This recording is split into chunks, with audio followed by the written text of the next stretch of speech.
Hello everyone, welcome to the class. In this video, we'll take up the properties of the genetic material. What do you mean by the properties of genetic material? Properties means these are the features which are confined to that particular molecule of the material. So similarly, if a molecule has to act as a genetic material, then there should be certain properties which should be present in that genetic material. Only then we can accept it as a genetic material. So we have seen various experiments in the previous videos, like we have seen Griffith experiment, we have seen Avery McLeod McCarthy experiment, Hershey and Chase experiment. So in these series of experiments, what was proved? It was finally DNA which is acting as a genetic material. That was being proved finally in the Hershey and Chase experiment.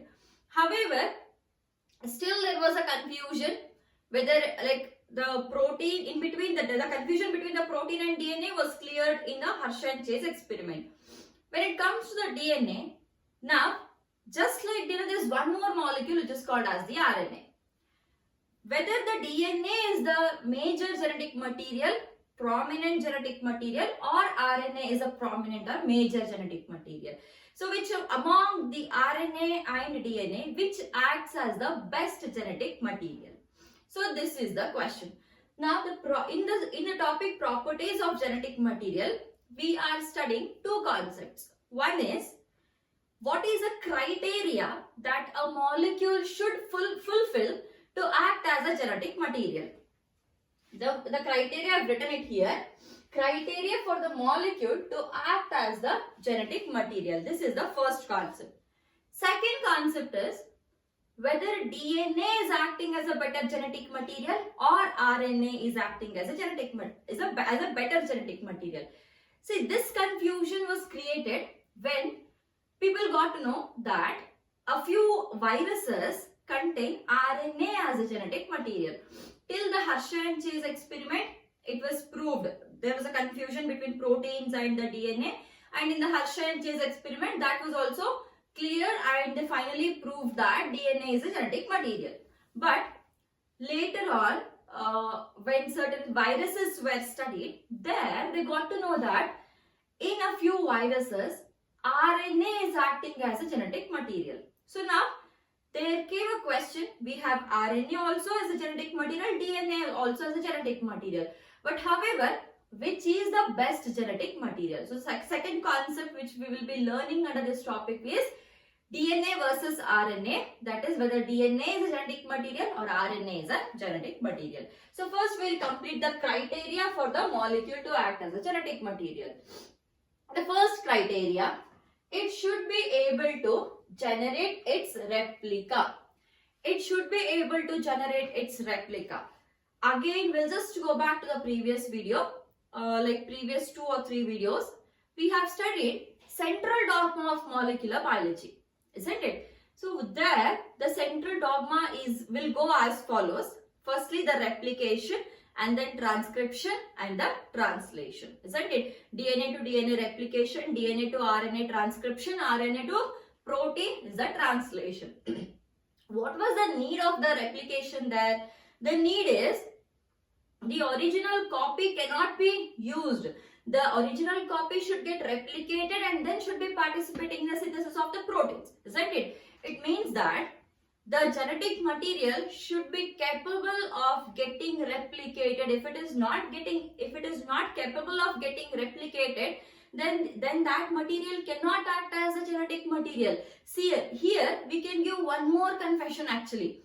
In the Hershey-Chase experiment, the confusion was between proteins and the DNA, right? See, here we have a wonderful answer now. Are the proteins able to replicate? No, the proteins cannot be replicated. If you want the next protein, then the protein has to be synthesized again. The protein cannot be replicated.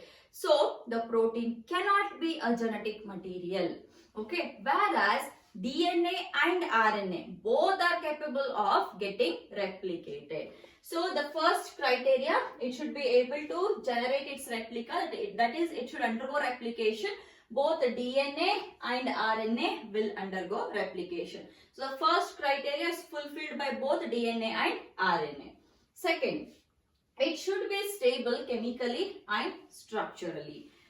Stability is very important because when the DNA passes from one generation to another generation, the structure of the DNA or the chemical nature of the DNA should remain intact.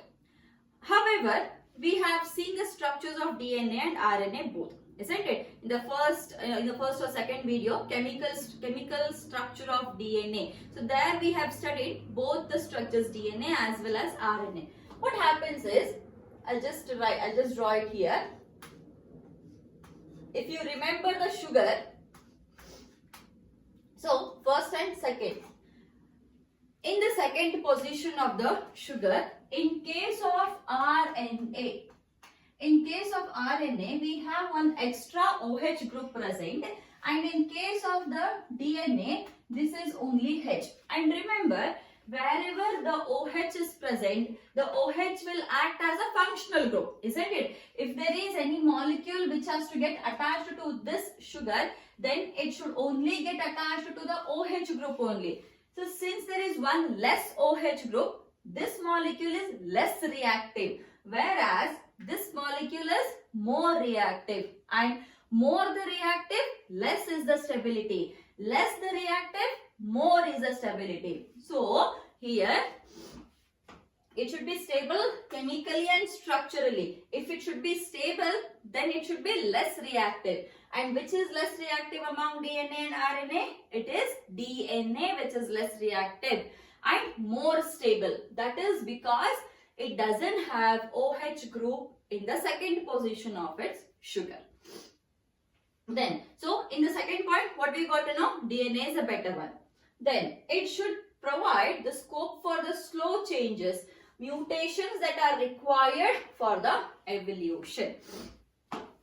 See, over a period of time, mutations will definitely happen. But however, the more number of mutations, if the mutations are more, then we don't take it as a stable molecule. We call a molecule as a stable molecule only when the molecule will not undergo more changes or more mutations as compared to DNA and RNA. Since DNA is more stable and RNA is less stable, and DNA is less reactive, RNA is more reactive. Of course, DNA will also undergo mutations, RNA will also undergo mutations, but however, RNA will undergo mutations at a very faster rate.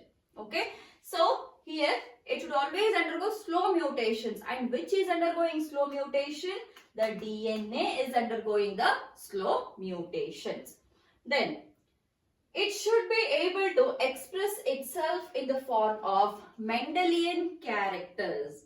So what do you mean by these Mendelian characters? We have, you might be knowing already Mendelian because you might have already studied the chapter, right?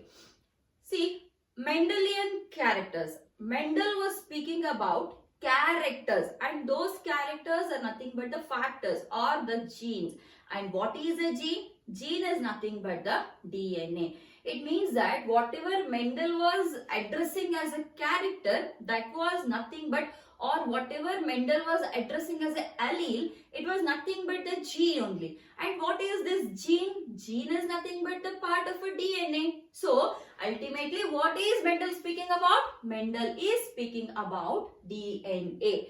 So here when you compare the DNA and RNA, what happens is DNA, of course, it can undergo replication, it can do everything, but however, when it comes to the synthesis of the proteins, okay, when it comes to the synthesis of the proteins, DNA cannot directly synthesize protein. That is, DNA is dependent on the RNA for the synthesis of proteins, isn't it? We know central dogma of molecular biology, that is DNA, RNA and protein. So RNA can directly synthesize the proteins, whereas the DNA has to be dependent on the RNA to synthesize the proteins.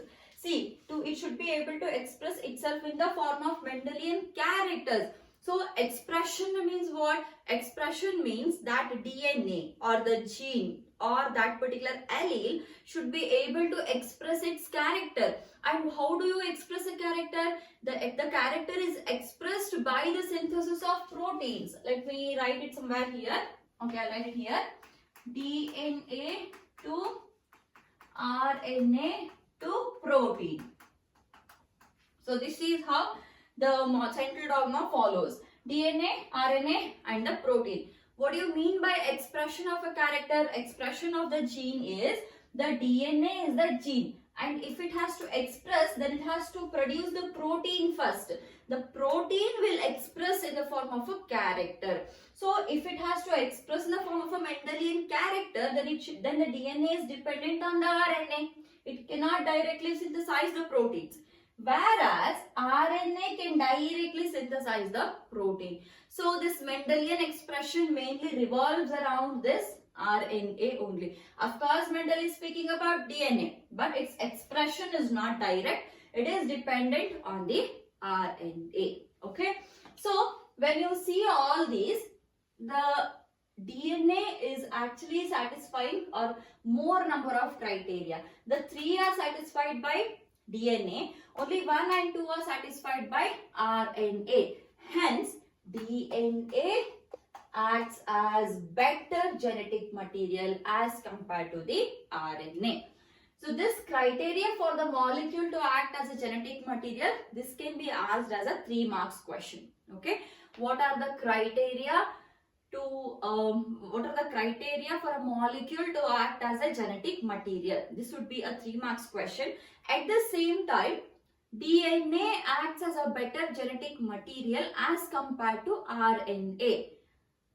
Give 2 reasons, okay, or discuss. So this will be the question for 2 marks. And what are the 2 points you're supposed to write? The first one here is, because there is a OH group in the second position of the sugar of the RNA becomes more reactive and less stable as compared to the DNA. This is the first one. Second one is, both RNA and DNA undergo mutations, but however, the RNA has got higher mutation rate or faster mutation rate. So this is the second one. And structurally, chemically, DNA is more stable as compared to the RNA. So these points you are supposed to write. Okay. So this is all about the properties of the genetic material. So in the next video, I'll come up with the next topic. Thank you.